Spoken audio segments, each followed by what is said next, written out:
हो गया। चलिए, जय हिंद, वंदे मातरम, भारत माता की जय। इसके पहले हम लोगों ने क्या देखा था? जर्मनी का एकीकरण का पहला पार्ट देखा था हम लोगों ने, और ये आज दूसरा और अंतिम पार्ट है, ठीक है ना। और सबसे बड़ी बात यह है कि यहाँ पे बिस्मार्क आएगा, तो इस बिस्मार्क को समझने के लिए इस पार्ट को हम लोग आगे और भी बढ़ाएंगे, ठीक है ना। यहाँ पे देखेंगे कि कैसे जर्मनी में जो है पुनः सारी एकीकरण की जो भावना थी वह पुनः कैसे आगे बढ़ रही है, ठीक है ना। इसके पहले हम लोगों ने बहुत सारी चीजें देखी जर्मनी के एकीकरण के बारे में, और पुनः उससे आगे हम लोग अभी देखने जा रहे हैं। यहाँ पे देखिए, यहाँ पे बोल रहा है कि एकीकरण की आर्थिक परिस्थिति। देखिए, जर्मनी में एकीकरण की आर्थिक मतलब क्या होता है? रुपया पैसे से संबंधित, कारोबार से संबंधित, व्यापार से संबंधित इत्यादि भावनाएं जो है जर्मनी में बहुत तेजी से क्या हो रही थी? बढ़ रही थी। कब? जब जर्मनी का एकीकरण होने वाला था, तब उसके मध्य में ये सारी चीजें हो रही थी, ठीक है। मतलब कि रुपया पैसा, व्यापार तो रुकेगा नहीं, लोगों का खाना रुकेगा, पहनना रुकेगा, सोना और ये सारी चीजें रुकेगी, तो ये सभी चीजों के लिए चीज चाहिए, सामान चाहिए, वस्तुएं चाहिए, ठीक है, रुपया पैसा चाहिए खरीदने वगैरह के लिए। तो व्यापारिक चीजें चल रही थी जर्मनी में, ठीक है ना। और ये व्यापारिक चीजों ने भी इटली के जर्मनी के एकीकरण में बहुत सहायता प्रदान किया, ठीक है। आइए देखते हैं,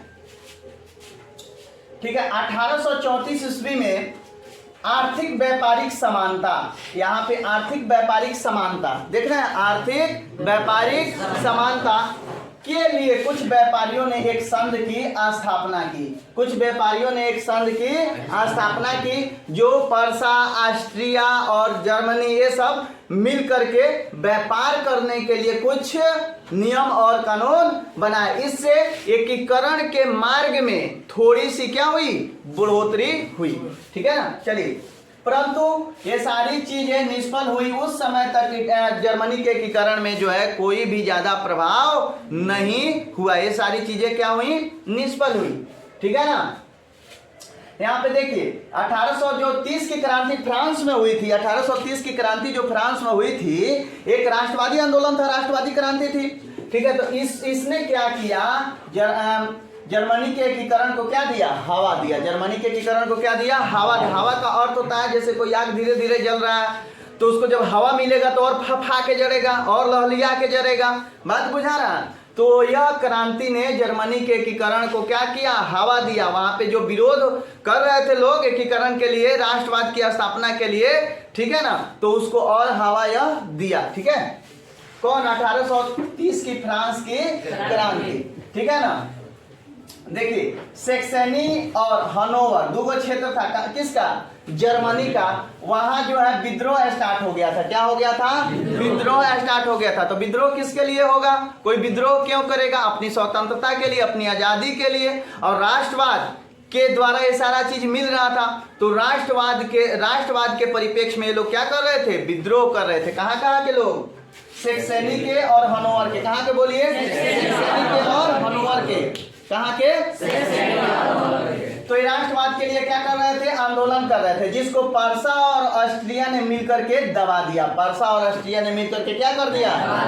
अब आंदोलन को कैसे दबाया जाता है? तो जो आंदोलन कर रहे हैं उन्हीं को घिसिया के ले जाए कहाँ कर दो? जेल में बंद कर दो। अब करो जय हिंद जय भारत जेल में, ठीक है। तो इससे क्या हो जाता है? आंदोलन जो है दबा जाता है। आंदोलन क्या हो जाता है? दबा जाता है। और इसको पर्सा और ऑस्ट्रिया ने मिल करके विद्रोह को क्या कर दिया? दबा दिया, ठीक है। 1848 में भी फ्रांस में क्रांति हुई थी, आप लोग पता है, पढ़ाया गया है, ठीक है। और इसने और भी भड़का दिया। इस विद्रोह को क्या कर दिया? उसने और भी क्या कर दिया? भड़का दिया। लोग देख रहे थे ना कि क्या हो रहा है बगल में, और जब बगल में ऐसे लोग जीत रहे हैं, राष्ट्रवादियों की जीत हो रही है, सुधारवादियों की जीत हो रही है, जनतंत्रवादियों की जीत हो रही है बच्चों, तो हमारे यहाँ भी जनतंत्र की स्थापना होगी और इसे कोई नहीं रोक सकता है, ठीक है। हमारे यहाँ भी जनतंत्र की स्थापना होगी और इसे कोई भी नहीं रोक सकता। देखिए, यहाँ भी आज़ादी के लिए लड़ाई हो रही है। एगो कुत्ता आ गया है कहीं से दूसरे क्षेत्र से, जो और कुत्ते उसको क्या कर रहे हैं? बर्दाश्त नहीं कर रहे, क्योंकि उनका इलाका है ना। इलाका किसका होता है? कुत्तों का, ठीक है। तो एक कुत्ता आ गया उनके इलाके में, जो और सब कुत्ते इसको बर्दाश्त, लेकिन हम तो आदमी है ना, हम ऐसा करते हैं? नहीं करते हैं। चलो भाई मिल बांट के खा लेते हैं, ठीक है। तो यही बात हो रहा है। भगा दिए जी, चलो भाई। चलिए, तो यहाँ पे 1848 में फ्रांस में क्रांति हुई, ठीक है ना। तो 1848 में जब फ्रांस में क्रांति हुई तो वह देख करके यहाँ के लोग भी और भड़क गए, और यहाँ की जो राष्ट्रवादी क्रांति थी और भी क्या हुई? भड़क गए, ठीक है, कि ऐसा हो रहा है हम लोग रुकने वाले नहीं है। और इसी के साथ मैटरनिक युग का कौन सी हो गया, अंत हो गया। और जो निरंकुश शासक थे, जो निरंकुशता को मानते थे, वह देख लिए कि निरंकुशता की क्या हो रही है, निरंकुशता की क्या हो रही है बाबू, हार हो रही है। निरंकुशता की क्या हो रही है, हार हो रही है।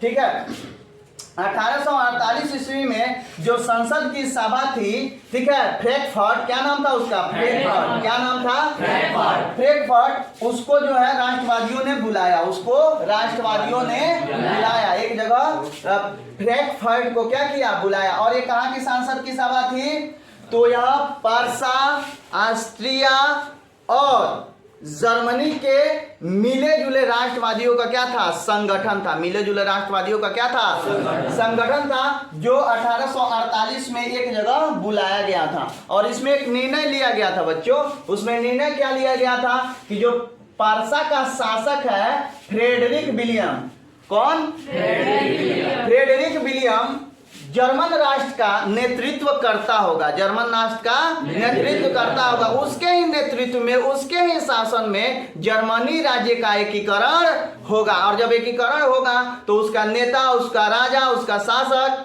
कौन बनेगा, तो फ्रेडरिक विलियम। उस समय सबसे शक्तिशाली वही था, ठीक है ना, ऑस्ट्रिया, पर्सा और जर्मनी में सबसे ज्यादा शक्तिशाली, ठीक है, पर्सा का शासक फ्रेडरिक विलियम था। वहां पे यहाँ पे यह घोषणा हुई, यह माना गया, चाहे इस बात का जो है अनुमोदन हुआ कि फ्रेडरिक विलियम के नेतृत्व में बच्चों जर्मनी का क्या होगा, एकीकरण होगा। लोगों ने इसका सुझाव दिया, राष्ट्रवादियों ने इसका सुझाव दिया। लेकिन जो यह फ्रेडरिक विलियम था वह निरंकुश और रूढ़िवादी था। कौन सी था, निरंकुश और रूढ़िवादी। रूढ़िवादी का अर्थ होता है पुराने विचारधारा को मानने वाला। जैसे तुम क्या कर रहे हो, जैसे लड़की सब करे कि नहीं हम कटल कटल जीन्स पहनेंगे, छोट छोट जो है कौन सी टी शर्ट पहनेंगे, तो पापा कहें दे रहे तावर, एक तावर में दोनों गाल एक बार में लाल हो जाएगा, जल्दी पहन जाकर सलवार समीज पहनो, नहीं बुझा रहा। तो लड़की क्या कहेगी कि रूढ़िवादी है। कौन सी है, रूढ़िवादी, यानी पुराने विचारधारा को मान रहे हैं। देख रहे हैं कि नलकट्टी पैंट शर्ट पहन रहा है, सब हमको जो है मना कर रहा है, बात बुझा रहा है। तो रूढ़िवादी का अर्थ बुझा गया कि रूढ़िवादी मतलब, रूढ़िवादी का अर्थ होता है पुरानी विचारधाराओं को मानने वाला, ठीक है ना। तो यहाँ पर भी पिताजी क्या कर रहे हैं, आजादी पर रोक लगा रहे हैं ना, तो क्या हो जाएंगे पिताजी, रूढ़िवादी हो जाएंगे। लेकिन याद रखना पिताजी आपकी भलाई चाहते हैं, पिताजी आपकी क्या चाहते हैं, भलाई। लेकिन यह लोग ऐसे रूढ़िवादी के सिद्धांत का पालन करता था जिससे किसी का कोई भलाई नहीं हो सकता था, ठीक है ना। तो चलिए यहाँ पे ऑस्ट्रियाई जो संघ था, ठीक है, ऑस्ट्रियाई जो संघ था वहां का ये कौन सी नेतृत्व करता था, कौन सी, फ्रेडरिक, ठीक है। लेकिन वो क्या था, निरंकुश और रूढ़िवादी था, बात बुझा रहा है। और दक्षिणी कुछ राज्यों, और यहाँ पे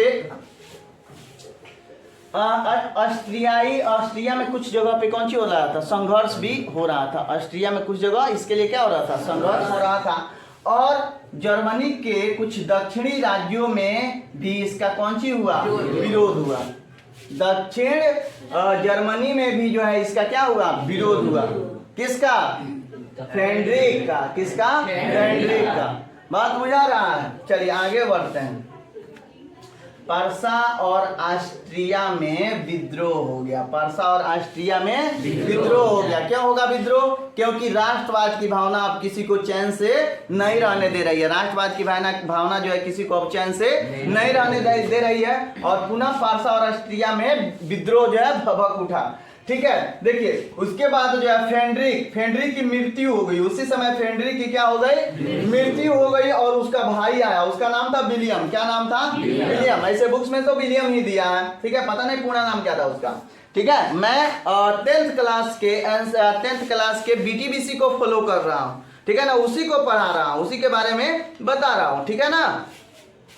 और जो किताब में लिखा है उसी को हम लोग डिस्कशन कर रहे हैं। तो उसका नाम कौन सी था, विलियम था, जो कि राष्ट्रवादी था। क्या था बउआ, राष्ट्रवादी था। और वो जानता था कि जर्मनी का एकीकरण अगर होगा तो वह पर्सा के ही नेतृत्व में होगा, वरना नहीं होगा। अपने बारे में वो जान चुका था, कौन, विलियम। और इसलिए वह सेना को संगठित करना शुरू कर दिया कि किसी को एकीकृत करना है, सभी राज्यों को अगर एक जगह लेके आना है बच्चों, तो उसके लिए सेना की क्या होगी, जरूरत होगी। बहुत लोग राय से मान जाएंगे, बहुत लोग पुल्हाने से मान जाएंगे, बहुत लोग समझाने से मान जाएंगे, लेकिन कुछ लोग लतियाने से मानेंगे।